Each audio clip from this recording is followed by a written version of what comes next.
के Indian institute of science education and research के वैज्ञानिकों ने समंदर के पानी से रिकॉर्ड यूरेनियम निकालकर ऐसा कारनामा कर दिखाया कि इस रेस में दौड़ रहे अमेरिका, जापान और चीन जैसे देश बहुत पीछे छूट सकते हैं।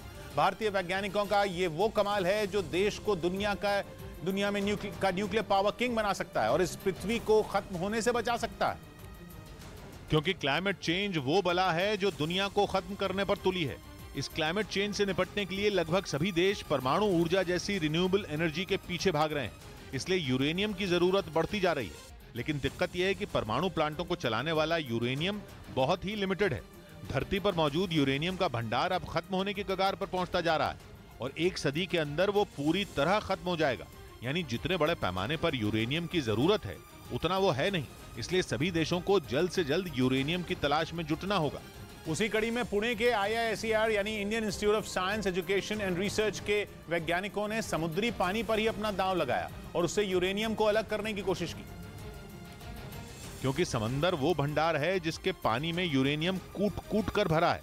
अनुमान है कि पूरी दुनिया के महासागरों के पानी में 450 करोड़ टन से भी ज्यादा यूरेनियम मौजूद है। मतलब जमीन में मौजूद यूरेनियम के भंडार से करीब 1000 गुना ज्यादा। समंदर में मौजूद यूरेनियम इतना ज्यादा है कि 1000 मेगावाट के 1000 न्यूक्लियर पावर प्लांट 1 लाख साल तक चल सकते हैं और समंदर तो कभी खत्म होगा नहीं। यानी सोलर, विंड और हाइड्रो एनर्जी की तरह न्यूक्लियर पावर भी हमेशा मौजूद रहेगी। इसी वजह से समुद्र का पानी परमाणु ऊर्जा के क्षेत्र में बहुत बड़ा गेम चेंजर साबित हो सकता है। हालांकि समंदर में यूरेनियम के भंडार से पूरी दुनिया काफी पहले से वाकिफ है, लेकिन उसके पानी से यूरेनियम को निकाला कैसे जाए इस पर सभी देश सिर खुजा रहे हैं, क्योंकि चुनौती यह है कि समंदर से यूरेनियम निकालने की तकनीक बहुत महंगी और उसका तरीका बहुत ज्यादा जटिल है। इसी वजह से समंदर के पानी से यूरेनियम निकालने का आइडिया दशकों बाद भी हिट नहीं हो पाया है। इसी मुश्किल का समाधान निकालने के लिए पुणे के रिसर्चरों की टीम ने एक बेहद खास आयोनिक मैक्रोपोरस मेटल ऑर्गेनिक फ्रेमवर्क तैयार किया। यह ऐसा तरीका है जो समंदर के पानी से आसानी से यूरेनियम निकाल सकता है। बताया गया कि रिसर्चरों ने मुंबई के जुहू बीच से अरब सागर का पानी इकट्ठा किया और 2 घंटे के अंदर 96.3% शुद्ध यूरेनियम निकाल भी लिया। दावा है कि मौजूदा तरीकों से यह नतीजा काफी बेहतर है। इससे किफायती दाम पर समंदर से यूरेनियम की अनलिमिटेड सप्लाई मिलती रहेगी। पश्चिमी मीडिया ने दावा किया कि यूक्रेन की सेना ने डॉनबास के एक इलाके में मौजूद वैगनर ग्रुप के सबसे बड़े अड्डे को बमबारी कर उड़ा दिया।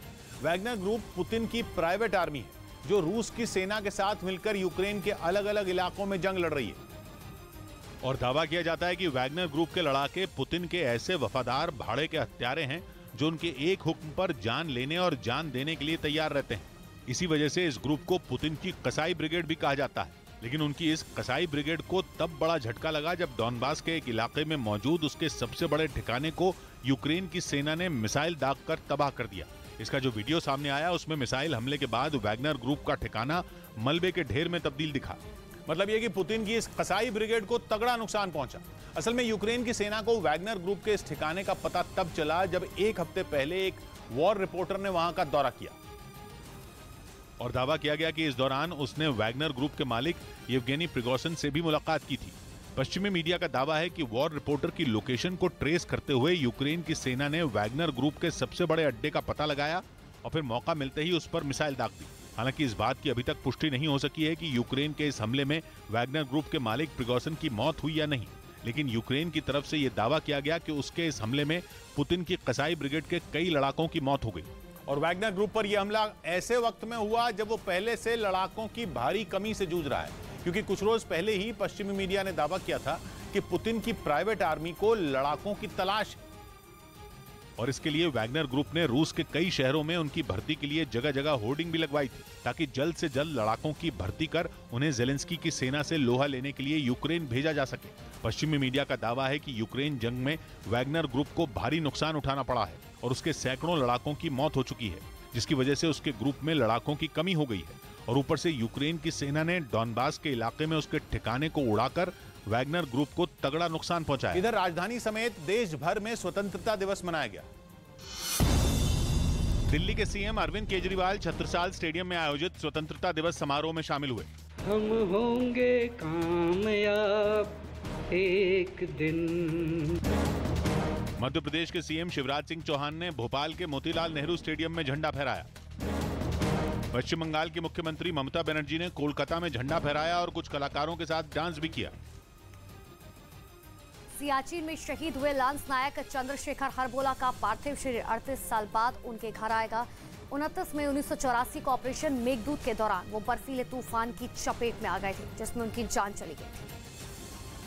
ऑपरेशन मेघदूत का हिस्सा रहे लांस नायक चंद्रशेखर 19 कुमाऊं रेजिमेंट में तैनात थे।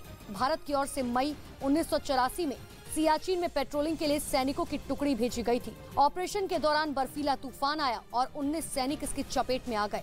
सेना की ओर से सैनिकों को ढूंढने के लिए सर्च ऑपरेशन चलाया गया। सेना की पेट्रोलिंग टीम ने तब 14 जवानों के शव बरामद किए थे, लेकिन 5 सैनिकों का पता नहीं चल सका था। 38 साल बाद सेना की पेट्रोलिंग टीम ने लांस नायक चंद्रशेखर हरबोला का शव बरामद किया। उनकी पहचान छल्ले पर लिखे सर्विस नंबर से हुई। लांस नायक चंद्रशेखर हरबोला सियाचिन में जिस समय शहीद हुए उस समय उनकी उम्र महज 28 साल की थी।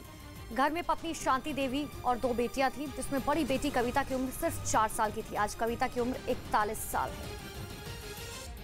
बेटी कविता 41 साल की हो गई है, लेकिन पापा चंद्रशेखर की धुंधली तस्वीर भी जहन में नहीं है।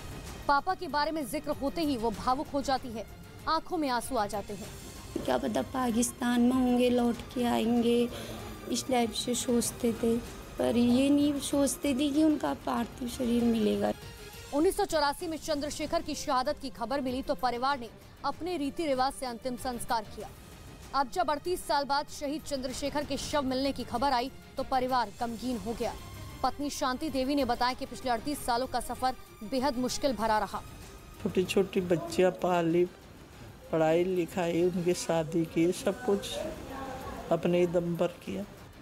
मूल रूप से अल्मोड़ा के रहने वाले शहीद चंद्रशेखर का परिवार फिलहाल हल्द्वानी में रहता है। इस बीच जम्मू कश्मीर के सांबा से बारिश के कहर बरपाने का एक वीडियो सामने आया, जिसमें कार पानी में तिनके की तरह बहती दिखाई दी, जिसे देखकर लोग भी सहम गए। सामने आए वीडियो में एक सड़क पर तेज रफ्तार से पानी बहता दिखाई दिया, जिसके बीच एक कार बुरी तरह फंसी नजर आई। वहां पानी का बहाव इतना ज्यादा था कि कार धीरे धीरे पानी में बहती दिखाई दी। हालांकि कुछ देर तक कार पानी के थपेड़ों को सहती रही, लेकिन ज्यादा देर तक वो सैलाब के आगे नहीं टिक पाई और देखते ही देखते वो पानी की तेज धारा के साथ बह गई।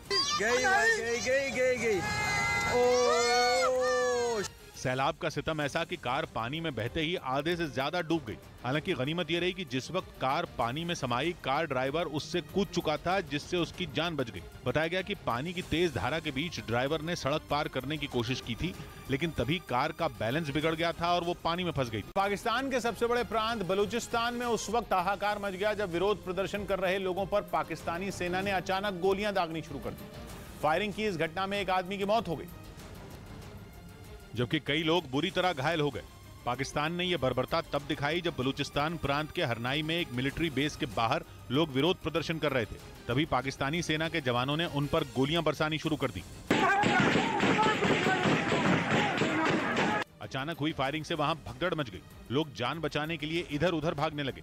कुछ लोग वहां खड़ी गाड़ियों के पीछे छिप गए, लेकिन इस दौरान कई लोग गोली लगने से घायल हो गए। बताया गया कि एक रोज पहले बलोच लड़ाकों ने पाकिस्तानी मिलिट्री बेस और सेना की एक टुकड़ी पर धावा बोला था। इसके बाद पाकिस्तानी सेना ने पश्तून समुदाय के घरों को निशाना बनाया।